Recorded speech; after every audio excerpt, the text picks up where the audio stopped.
मैं जयपुर बोल रहा हूं। मेरा इतिहास आज से सदियों पुराना है।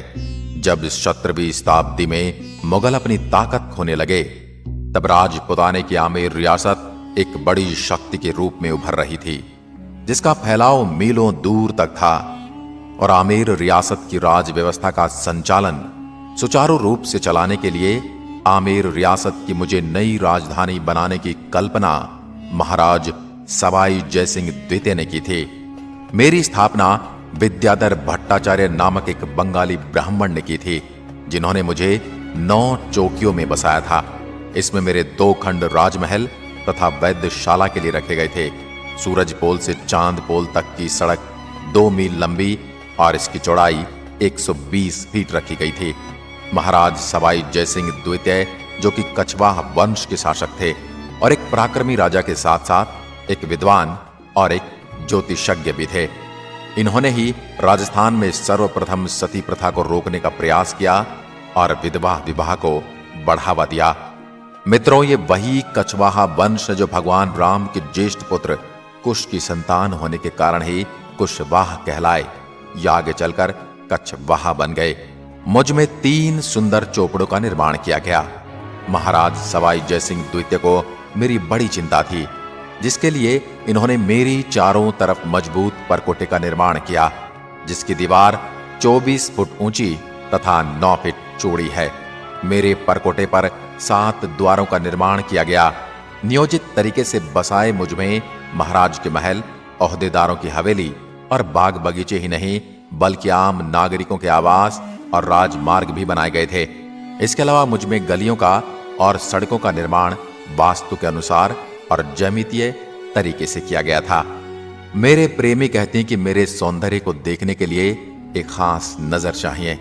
बाजारों से गुजरते हुए मेरी इस बनावट की कल्पना को आत्मसात कर इसे निहारें तो पल भर में इसका सौंदर्य आंखों में प्रकट होने लगता है।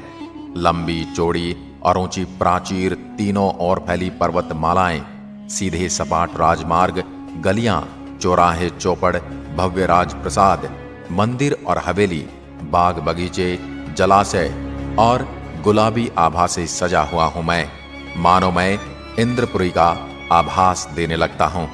वर्ष 1876 में इंग्लैंड की महारानी एलिजाबेथ और प्रिंस ऑफ वेल्स युवराज अल्बर्ट मुझे देखने आने वाले थे। उस समय मेरे महाराज सवाई राम सिंह इनके स्वागत की तैयारियों में जुटे थे। इनके स्वागत के लिए मुझे दुल्हन की तरह सजाया गया था। महाराजा सवाई राम सिंह के मन में सूझा कि क्यों ना पूरे शहर को एक रंग में रंग दिया जाए। फिर उन्होंने उच्च अधिकारियों से इस पर मंत्रणा भी की और मुझको गुलाबी रंग दे दिया गया। उसके बाद से मैं गुलाबी हो गया और बाद में चलकर मुझे गुलाबी नगर कहा गया। 19वीं सदी में मेरा विस्तार शुरू हुआ। तब मेरी जनसंख्या 1,80,000 के आसपास थे। 2001 के आंकड़ों के अनुसार 23,37,319 और 2012 के बाद 30 लाख से ज्यादा हो चुकी है। मेरे मुख्य उद्योगों में धातु, संगमरमर, वस्त्र छपाई, हस्तकला, रत्नमय आभूषण का आयात निर्यात तथा पर्यटन उद्योग शामिल हैं। इसलिए मुझे भारत का पेरिस भी कहा जाता है। मैं 11,117 वर्ग किलोमीटर तक फैला हुआ हूं। मुझ में बसने वाले लोगों में से 75% लोग साक्षर हैं तथा ये अपनी आजीविका चलाने के लिए नौकरी पेशे एवं उद्योग धंधों में काम करते हैं। मेरे यहाँ का ब्लू पॉटरी व्यवसाय विश्व स्तर पर प्रसिद्ध है। आंखों को लुभाने वाली इस पॉटरी को बनाने के लिए बेसाल्ट एवं कोबाल्ट से बनी हुई डाई का इस्तेमाल किया जाता है, जिसमें क्वार्ट्ज के स्टोन पाउडर को मुल्तानी मिट्टी और दूसरी चीजों के साथ मिलाकर इसे मार्केट में चल रही मांग के अनुसार बनाया जाता है। इस डिजाइन को बनाने के लिए मुख्य तौर पर रंगों का इस्तेमाल करके मटकों, छोटे जारों, मिट्टी की बनी हुई प्लेटों इत्यादि पर नक्काशियां की जाती हैं।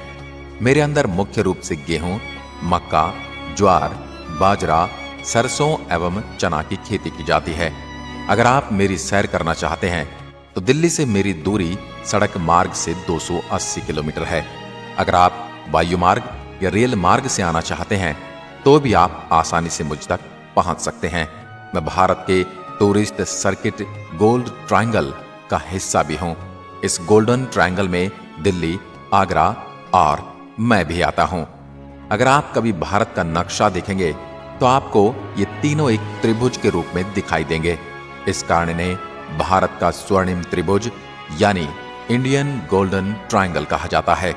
मेरे अंदर बहुत से पर्यटन स्थल आकर्षण का केंद्र हैं, जिनमें मुख्य रूप से जंतर मंतर, हवा महल, सिटी पैलेस, गोविंद देव जी का मंदिर, श्री लक्ष्मी जगदीश महाराज मंदिर, BM बिड़ला तारामंडल, आमेर का किला, जयगढ़ दुर्ग और जल महल आदि। जयपुर के रौनक भरे बाजारों में दुकानें रंग बिरंगे सामानों से भरी हैं, जिनमें हथकरघा उत्पाद, बहुमूल्य पत्थर, हस्तकला से युक्त वनस्पति रंगों से बने वस्त्र, मीनाकारी आभूषण, पीतल का सजावटी सामान, राजस्थानी चित्रकला के नमूने, नागरा मोजरी जूतियां, ब्लू पॉटरी, हाथी दांत के हस्तशिल्प और सफेद संगमरमर की मूर्तियां आदि शामिल हैं। प्रसिद्ध बाजारों में जोहरी बाजार, बापू बाजार, नेहरू बाजार, चौड़ा रास्ता, त्रिपोलिया बाजार और MI रोड के साथ लगे बाजार हैं। अब मैं आपको एक एक करके मेरे कुछ दर्शनीय स्थलों की सैर करवाऊंगा। सबसे पहले बात करते हैं जंतर मंतर वैद्यशाला की। यह पत्थर से निर्मित वैद्यशाला है। यह जयसिंह की 5 वैद्यशालाओं में सबसे विशाल है। इसके जटिल यंत्र, इसका विन्यास व आकार वैज्ञानिक ढंग से तैयार किया गया है। यह विश्व प्रसिद्ध वैद्यशाला है, जिसे 2010 में यूनेस्को ने विश्व धरोहर की सूची में शामिल किया था। मध्ययुगीन भारत के खगोल विज्ञान की उपलब्धियों का जीवंत उदाहरण है। इनमें सबसे प्रभावशाली राम यंत्र है, जिसका उपयोग ऊंचाई नापने के लिए किया जाता है।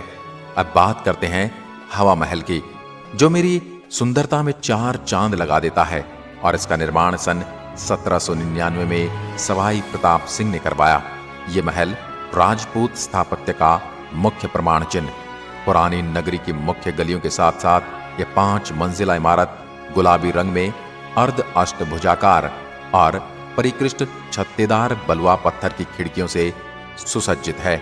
शाही स्त्रियां मेरा दैनिक जीवन व मेरी गलियों से गुजरने वाले जुलूस देख सकें, इसी उद्देश्य से इमारत की रचना की गई थी।